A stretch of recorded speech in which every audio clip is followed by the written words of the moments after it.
Hello, Game of Thrones fans, and welcome to the post-game notes. Unsullied, take this as a spoiler warning.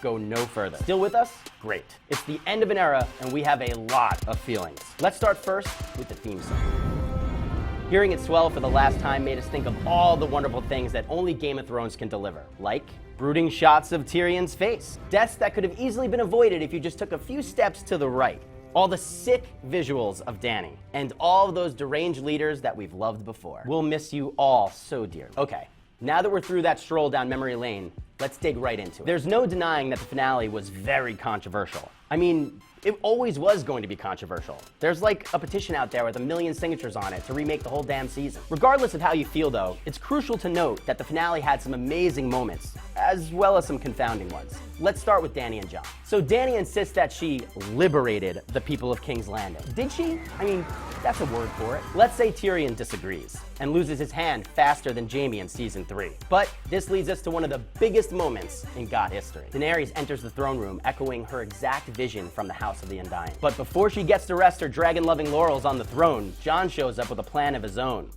Murder. This moment was always going to go down one of two ways. Jon could have believed in Dany's goodness, but he already looked like a clown trusting her to take care of King's Landing. So he pledges his undying love to her and then stabs her in the heart. Wow. Guess he was better off with Ygritte, right? Quick aside before we jump out of this frying pan and into the dragon fire. Is it too much of a stretch to assume that this makes Jon the prince that was promised? A little sword in the heart action makes us lean this way, but Jon doesn't even end up on the throne. We'll get to that in a second. But back to Daenerys. She's dead. That's gotta make it one of the shortest reigns in Westeros history. Dany isn't the only victim though. In one of the most brutal and uncalled for assassinations in the show's history, the Iron Throne dies with the Queen. That's right, the throne. You know the thing we've all been fighting for over the past 8 seasons? Well, it turns out dragons hate thrones, but they love their moms. So now there are no more queens in play, and our top contender is locked up. So that brings us to plot twist number 2. Who won the Game of Thrones? No one. The damn throne is gone. But regardless, somebody has to lead. This is what we've been waiting for the whole time, right? 8 seasons worth of TV essentially culminates in Westeros' electoral college being built. This is exactly how I predicted this would all go down. Not in battle, but in Congress. Still, at least Tyrion's happy. Good for him. A great story is the only requirement to be king? Okay, even if that's true, Bran still loses. Jon, great story. Arya, incredible story. Sansa, on her way to most improved story.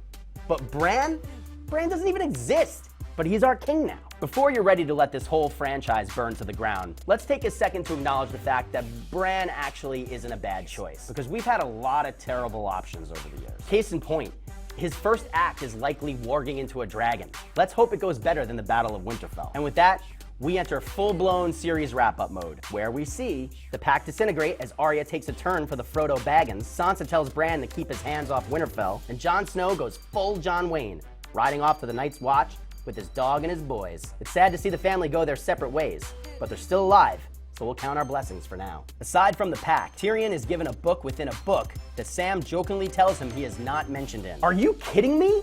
Tyrion wouldn't be mentioned? A pivotal member of the Lannister family, a royal hand several times over, and a notorious playboy of Westeros wouldn't even get a mention in the Song of Ice and Fire book? I mean, that's not even a funny joke. That's just bad maestering, Sam. Hot take. Sam, you're bad at your job. Okay, deep breaths. We're back. Regardless of how you felt about the finale, we have to acknowledge the greatness that is Game of Thrones. There's obviously a lot left to digest, analyze, and of course, criticize. So be sure to head over to SYFY WIRE for more coverage, hot takes, and everything else. The link is below.